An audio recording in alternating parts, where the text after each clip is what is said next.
Boa tarde. Hoje tenho aqui um amigo de infância que toda a gente deve conhecer pela voz ou pela imagem.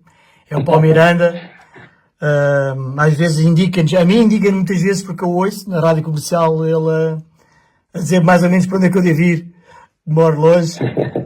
E é um prazer o Paulo, ter aqui o Paulo porque pronto, a gente vê-se muito poucas vezes e eu pronto, comecei a ouvi-lo outra vez quando ele começou a trabalhar, quando eu comecei a mudar de rádio, pronto. E o Paulo é uma pessoa impecável, é um amigo, pronto sempre para estar com a família e com os amigos dele e é um benfiquista. Tem ali uma parte, depois ele vai ver, que é de tom dela, mas eu já vou fazer essa pergunta. Paulo, para começar, obrigado. E estás ansioso com o treinador do Benfica novo? Não? Antes de mais, olha, obrigado pela capitão, é sempre um prazer falar contigo, ver-te de vez em quando, trocarmos algumas mensagens de vez em quando, e portanto é sempre um prazer falar de futebol contigo, que de facto, apesar de ser esportista, como todos nós sabemos, és talvez das pessoas mais imparciais que eu conheço a ver futebol, e por isso, desde já, parabéns por isso, e por seres de facto um adepto do futebol, e não só do Futebol Clube do Porto. É muito importante. Em relação ao Benfica e em relação ao treinador, há aqui realmente uma ansiedade e uma curiosidade muito grande em saber quem é que poderá ser o futuro treinador do Benfica, porque, de facto, depois de Roger Schmidt, precisamos de qualquer treinador, não é? Neste caso. Mas, atenção, tem que ser um treinador com carisma, tem que ser um treinador que sinta o trabalho que está a fazer e que meta aquela gente a jogar, porque de facto qualidade é coisa que não falta naquele plantel. Achas que agora tu disseste aí qualquer treinador, não tens um eleito para ti? O que é que tu escolhes? Sim. Eu acho que para já tem que ser um treinador que se envolva muito com o projeto, não é? Não pode ser um treinador que se limite a ter as mãos nos bolsos e a estar a acompanhar os lances de uma forma fria, muitas vezes, e portanto eu acho que isso também envolve os adeptos. E isso não nos podemos esquecer que no caso do Benfica, ainda há uns anos tivemos Jorge Jesus, que fez esse trabalho muito bem, era um jogador que se envolvia com um treinador que se envolvia com os adeptos que gostavam de ver as reações, a forma como intensa como ele vivia o jogo. E eu acho que isso é importante, e percebo também a tua pergunta, no fundo, para levares um bocadinho se eu concordo ou não com o Sérgio Conceição. Por exemplo, nessa situação, eu devo dizer que é um treinador com um perfil que eu acho que é interessante para o Benfica. Clubistas à parte, hoje em dia a indústria do futebol já não se coaduna com o amor ao clube, já não é assim. E, portanto, nós temos que perceber que as pessoas, quando estão a representar um determinado clube, dão tudo por ele. É perfeitamente normal. E, portanto, olha, neste momento, e em termos de treinadores portugueses, que eu acho que é importante, o Benfica tem que contratar um treinador português. Não vale a pena vir ninguém de fora. Tem que ser um treinador que conheça o campeonato, conheça os jogadores, saiba a forma de jogar a maior parte dos plantéis da Primeira Liga, para poder fazer face a esta situação difícil, porque o Benfica, neste momento, não tem fio de jogo, os jogadores estão todos fora das posições e, portanto, tem que ser alguém que realmente conheça o campeonato português. Mas o que estás-me aqui agora a dizer, pensaste isto no ano que o Benfica foi campeão, com o Roger Schmidt? Não. Confesso que não. E porquê? Porque o primeiro ano de Roger Schmidt é muito positivo. Havia o chamado rolo compressor, quase ao nível de Jorge Jesus nos primeiros anos também do Benfica, em que o Benfica não deixava os adversários respirar, em que o Benfica conseguia ter um futebol bonito e agradável, pelo menos até determinada altura da época. Sabemos que depois da saída de Enzo Fernandes a coisa descambou um bocadinho, mas deu para controlar e ser campeão nesse ano. No ano a seguir foi tudo completamente ao contrário. Não sei, e aí tenho alguma curiosidade de saber se foi ele que escolheu os jogadores com quem quis trabalhar, se foi a direção do clube que escolheu os jogadores para ele trabalhar. O que é certo é que, de facto, a equipa nunca mais vendeu como vendeu na primeira época.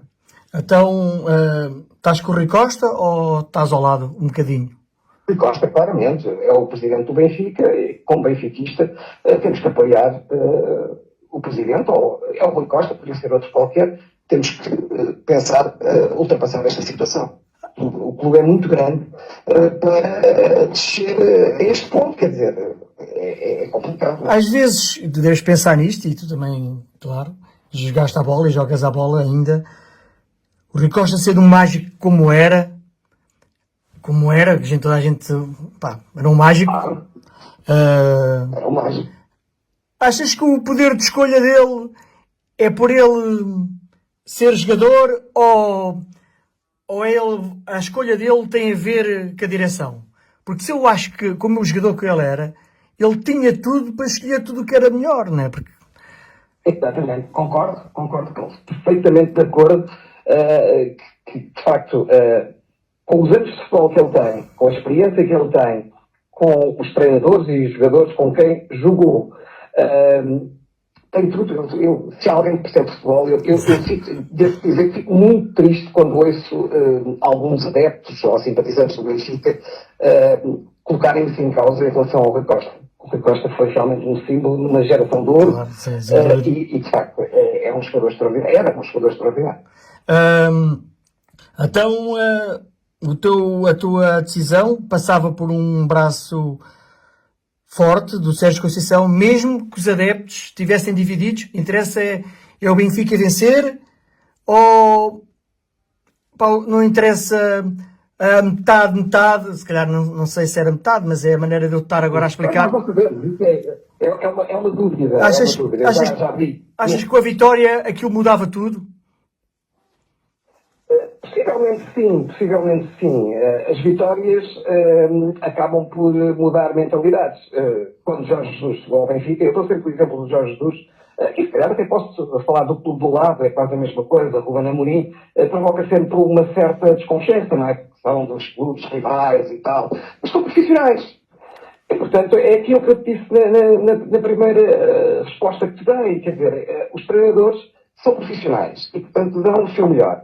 Têm que se envolver com os projetos e têm que tirar ao máximo o rendimento de todos os jogadores. E acho que Sérgio Conceição, de facto, faz todo o sentido. Há um outro nome que eu também gosto, particularmente, que se chama Leonardo Jardim.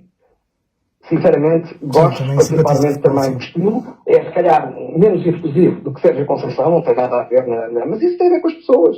Nós somos assim, quer dizer, não podemos pôr em causa, de facto, o trabalho destas pessoas, quer dizer, pronto, esteve no Futebol Clube do Porto, viveu as emoções com o Futebol Clube do Porto, os rivais eram o Benfica, o Sporting, as restantes equipas da Liga, agora está noutra, quer dizer, já não é. Em relação ao Leonardo Jardim, parece ser um treinador muito mais pacato. Um treinador que eu claramente não quero. Chama-se Bruno Lage. Mas ele teve uma época fantástica, né? Primeira época. Sim. A segunda época... E agradeço por isso. Pois, e a segunda época foi um plantel criado por ele. E a partir, ou por ele ou por alguém, não sabemos, também, é aquela dúvida que fica sempre. Mas a verdade é que a segunda época já foi para esquecer. E a terceira só deu praticamente meia época, não é? Paulo, então, mas... É um treinador que também não tem um grande currículo, a não ser o Benfica. Pois, sim. Epá, mas às vezes tu sabes, e tu sabes isso também muito bem, que às vezes os treinadores vão para certos clubes e os próprios clubes querem que eles joguem naquele modelo, por exemplo, o Porto gosta muito que eles jogam no 4-3-3, o Benfica também é o 4-4-2, e às vezes, pronto, no Benfica ele sempre jogou isso, até nas camadas jovens e nas equipas B, e era sempre a ganhar. Quando foi para os outros clubes, ele tentou se impor e o modelo, a tática não era a que funcionava. Não corria bem, aliás, temos o caso do Wolverhampton, onde foi discutido também. No caso do mais recente do Brasil, lá Brasil. Sim. A substituição do Luís Castro é feita por ele com 14 pontos de avanço ao ver naquela altura. Foram 16 jogos e ganham 4 pontos. É isso mesmo que estás a dizer também, é isso que a gente estamos aqui a dizer. E depois é o tal carisma. Falta ali qualquer coisa. Mas pronto, se chegar ao Benfica, será o meu treinador. Exato. Então, é a opinião do adepto. Claro, mas tendo... Achas que já vamos em 72 horas. A situação do Schmidt não estava agradável. Achas que já não devia haver ali umas sondagens? Porque o Benfica, mesmo com os jogos de exceção, epá, não pode esperar tanto, acho eu. Nenhum clube grande pode esperar 72 horas e não sabemos se vai ser em 72 horas. Achas que isto depende do Rui Costa? Porque é aquilo que há bocado perguntei. Eu acho que às vezes fico com aquela ideia que o Pita Costa, peço desculpa, o Rui Costa não, epá, tem ali 50-50, ele tem que, a direção tem que aceitar, percebes? E isso faz um bocado de confusão. São muitas horas e já para não arranjar um treinador. Concordo que já é tempo demasiado. Está a provocar uma certa ansiedade também na massa associativa, nos adeptos do Benfica, e de facto, partindo do princípio que a decisão estava tomada naquela sexta-feira à noite, portanto, deveria-se ter começado logo a trabalhar, não sei se começaram ou não. Já deveriam ter anunciado, porque de facto há jogadores que poderiam continuar a treinar. A verdade é que o Benfica está de férias até sexta-feira. Pois, então, não se compreende. Talvez por isso, sim. Talvez por isso estamos aqui esta decalagem, digamos assim, de tempo até à entrada do novo treinador. O que eu ouvi falar e que parece que é assim que vai acontecer, até sexta-feira será anunciado o novo treinador do Benfica, que irá, portanto, começar os trabalhos, ou retomar os trabalhos já com a equipa, neste caso. Amigo, então e o que é que esperas com estas coisas todas, estes evidentes todos? O que é que achas que esperas para a época do Benfica? O que é que antevês ou o que é que perspectivas? Neste momento, é assim, 5 pontos é muito pontos já. As equipas grandes não costumam perder tantos pontos e principalmente à quarta jornada é muito complicado. É muito complicado. Mas ainda o campeonato está a começar. Acho que ainda há palavra a dizer e de facto se a equipa começar a jogar, as vitórias começarem a aparecer, é possível que se possa chegar e que esteja na luta. Assim como acho que tanto o Futebol Clube do Porto como o Sporting de Braga também podem entrar aqui nesta equação, partindo do princípio que o Sporting está de facto sobressalvador. Com futebol bonito, com bons jogadores, é agradável ver o Sporting. Tu, destes jogadores que este mercado terminou ontem, estes jogadores entra e sai, achas que conseguem fazer já acho que saíram jogadores super importantes como o Neves, como o Rafa, e mesmo que o João Mário, eu não gosto muito do futebol dele, não só no Benfica, mas já não gostava no Sporting nem na seleção. Sei que é um pêndulo ali, tem aquela coisa de jogar, nunca falha, não tem aquela velocidade de antigamente, mas é do plantel, era um bode do balneário. Mais este o moço que foi contratado ao Santos e que foi para a Arábia, grande jogador. Achas que aquele plantel que lá está, o que é que achas? Eu acho que sim. Acho que apesar de tudo, o Benfica conseguiu equilibrar-se em alguns setores. Havia claramente falta de jogadores nas laterais e, portanto, conseguiu-se equilibrar. Não sei se são os jogadores indicados ou não. A verdade é que todos os anos têm contratado laterais e quando se chega ao mercado de inverno vão embora porque não servem. Portanto, olha, aqui há qualquer coisa. Scouting, por vezes, não deve estar a funcionar bem. Que era uma coisa que o Benfica há uns anos tinha e muito boa. Era realmente o scouting que conseguia contratar e contratava bem para as posições certas. Há uma coisa que me provoca também aqui alguma desilusão, é não se olhar para o mercado português. Eu percebo, as equipas vão para as competições europeias, precisam de equipas fortes para vão ser muitos jogos. Exatamente. Mas também temos realmente no mercado português jogadores de grande qualidade e que podiam perfeitamente fazer determinados papéis. O Jota? Por exemplo. E realmente agora. Perdiam-se esses valores, por vezes, em prol de jogadores que vêm, chegam a janeiro ou a dezembro, vão embora porque não servem aos clubes. Portanto, eu acho que há aqui também um problema de scouting que, se calhar, o Benfica nos últimos anos não tem tido scouting tão bom como tinha. Não, sim, concordo contigo, mas achas que este problema também não tem muito a ver com o empresário e tudo a que tirar... Também. Essa é outra parte do futebol. Pois, é a parte que a gente não simpatiza, não é?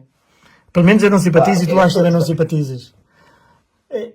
Mas estamos completamente reféns os clubes estão completamente reféns dos empresários. Quer dizer, lá está, a indústria está demasiado profissionalizada. Sim. E, portanto, há empresários que conseguem colocar as mães a jogar nos melhores clubes.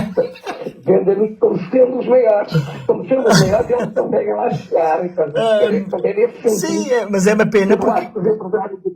Sim, eu acho que é o buraco do ozono aqui no nosso futebol, porque a gente pá, temos estes 3 clubes grandes, mais o Braga e talvez o Guimarães, e nas competições europeias, pelo menos acho que podíamos fazer muito melhor, mas quando chega a janeiro, e tu deves ter visto isto, os empresários vão sacar os jogadores todos das equipas abaixo do Sporting, do Porto e do Benfica, para outros clubes estrangeiros que se calhar não, pá, só para ganhar dinheiro. Os próprios jogadores acham que estão a ser caçam mal pagos ou é mesmo o dinheiro é que conta? Eu acredito que sejam mal pagos. É óbvio que a nossa economia não é a mesma que é, por exemplo, a inglesa ou até mesmo a holandesa, enfim. E então agora com estes países da Arábia, não é? Portanto, que há esta moda também, portanto, dos clubes árabes.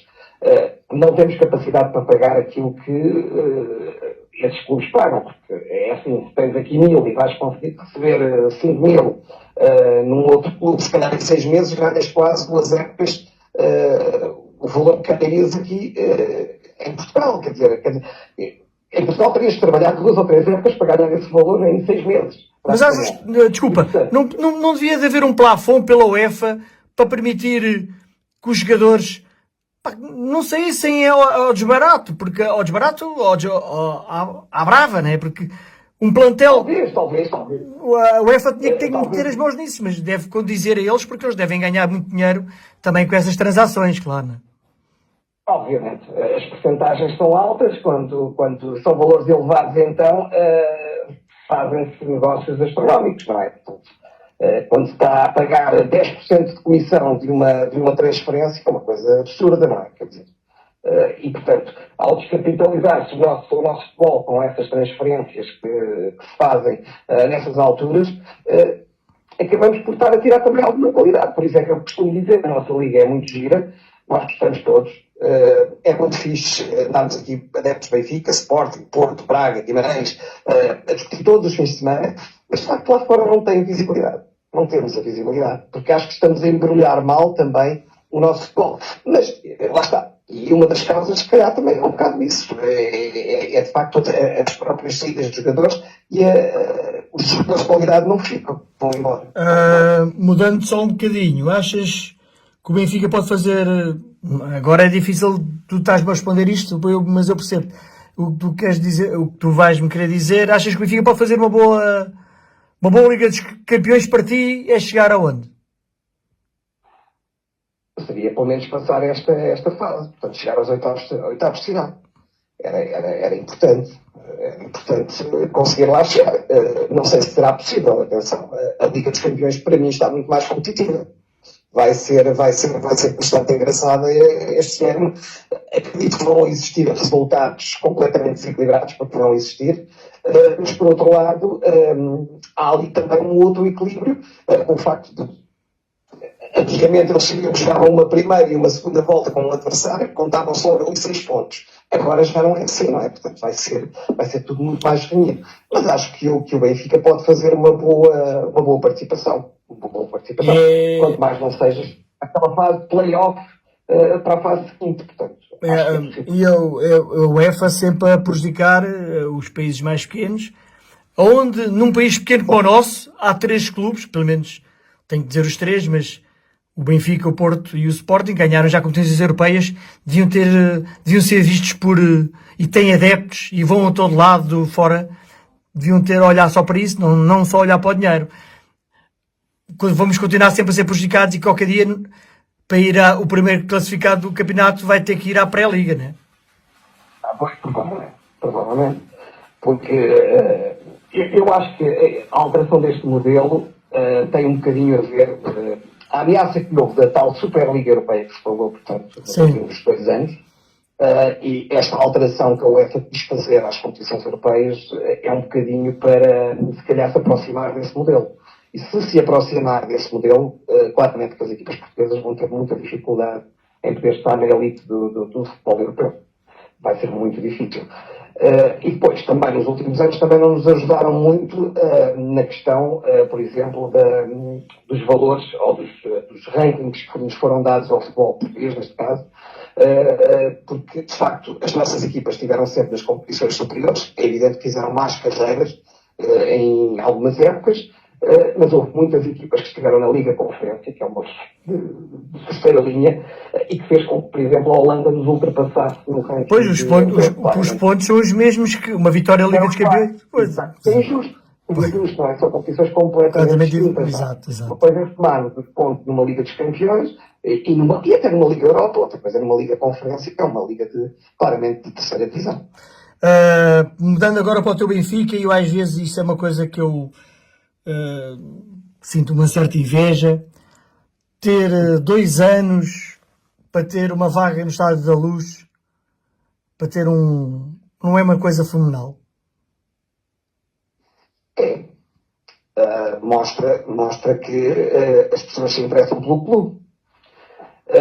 Mas por outro lado, o clube, se não mostrar mais qualquer coisa, se calhar isso que te deixa alguma inveja vai passar a ser uma situação mais complicada, porque não o Benfica vai continuar a perder, se calhar, sempre no estádio. Porque o Benfica é muito de massas enquanto está a ganhar.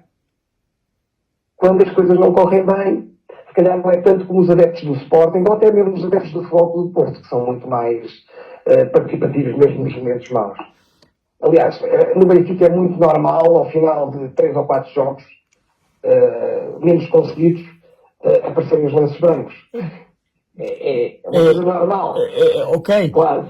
Mas é quase... E vejo que a concorrência não é assim. Eu às vezes, não me leves a mal essa comparação, até pelo contrário,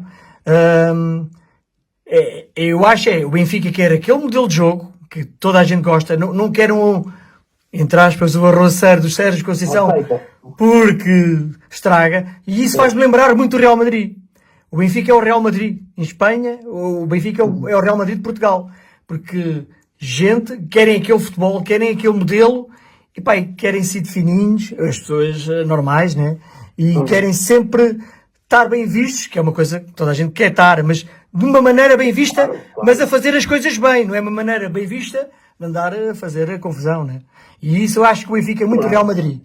E pronto, e quem gosta de futebol, né? Um clube como o Real Madrid e como o Benfica, se o Benfica tivesse ganho aqueles troféus e que foi às finais, pronto, era se calhar o 4º ou 5º clube do mundo com mais troféus, né? O que é incrível. E isso, para mim, tudo me custa, tem que se dizer. E então, campeonato, esperas que o Sporting é o teu favorito atualmente? Apesar de eu achar também que o Sporting está já num nível elevadíssimo. Para a fase da época, acho que o futebol bonito é que dá para escrever o Sporting jogar. Mas eu tenho aqui também uma outra teoria.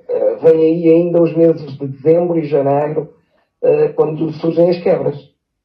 E depois aparecem as lesões, é o excesso de jogos, e se calhar, lá está, também se cavar o fosso que consiga aguentar para depois ultrapassar essa fase menos boa, provavelmente tem caminho aberto para conseguir o bicampeonato, não é?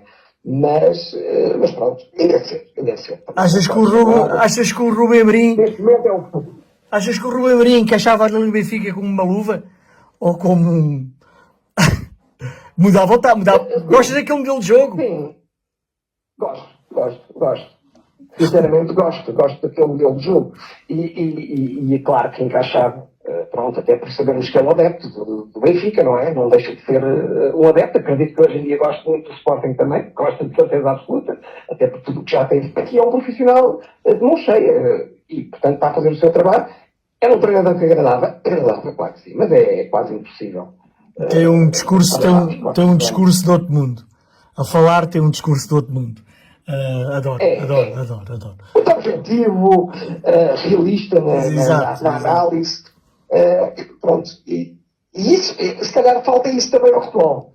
Falta se calhar mais gente com este tipo de discurso e menos a incendiar menos. Paulo, Que, quando tem que dizer mal diz, ele também já disse mal quando não jogou bem, chegar às conferências e diz, não tem problema de dizer. exatamente. Olha, o que é que achas dos rivais? Acho que o Futebol Clube do Porto, ao contrário do que a maior parte da gente pensa, e se calhar, não sei se tu pensarás dessa forma também, eu acho que o Futebol Clube do Porto sempre teve uma forte equipa. Aquela ideia de que está mais fraco, para mim não funciona. Equipas como o Benfica, o Porto e o Sporting têm sempre equipas fortes. Acho que se reforçou bem. Acho que foram buscar os jogadores para as posições que necessitavam, onde tinham falta, e é claramente um candidato. É claramente um candidato. E, portanto, assim sendo, vamos ter aqui uma luta. Vamos ver como é que vai correr até ao final, mas vamos ter uma luta séria. E espantou-me um bocadinho a forma de jogar neste último clássico. O Sporting foi avassalador, foi, claramente, mas também é tal coisa. O Porto tinha acabado de receber jogadores novos, tem aqui agora este período para preparar bem a equipa. O Vítor Bruno conhece melhor que ninguém o plantel. Tem lá jogadores muito interessantes que Sérgio Conceição tinha afastado, mas que retomaram a equipa e estão a retomar bem. Eu acho que temos campeonato. Temos campeonato. Meu amigo, para terminar, viste as jornadas? Se vi as jornadas? Sim, a terceira e a quarta. Vi, claro que sim. Juntas o Braga nestes três. Braga nestes três. Juntas? Pronto. Braga tem um avançado extremamente interessante, o Marroquino. E o treinador, gostas? Eu dizer, é muito bom. Eu gosto. Gostas de Carvalhal? Particularmente. Gostas? Gosto. Eu estou-me a rir.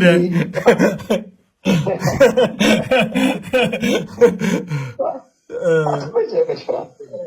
Pronto. Mas acredito que possa fazer um bom trabalho também. O Braga tem um plantel engraçado. Lá está. Colocou de parte, se calhar, muitos dos nomes sonantes que chegou a ter no plantel, mas foram reforçar com jogadores menos conhecidos, mas bons jogadores. Paulito, E olha. Carvalhal não é? Eu estou aqui. Olha, Paulito, pá, obrigado. Nada. Foi um espetáculo. Obrigado por isto, porque é uma iniciativa. Eu estou à espera, como te disse, de YouTube para ter autorização para fazer lives. E depois, quando eu fizer um triplete, tipo um do Porto, um do Benfica e do Sporting, conto contigo, porque és uma grande máquina. Claro que sim. Já sabes que estou sempre à disposição, amigo. E obrigado. Se precisar, estarei por aqui. É sempre um prazer conversar de bola contigo. Conversar sobre a bola, pá, é espetacular. Até porque tu também és bom de bola. Bom, obrigado, pá. Boa noite, corra tudo bem. Até logo. Obrigado.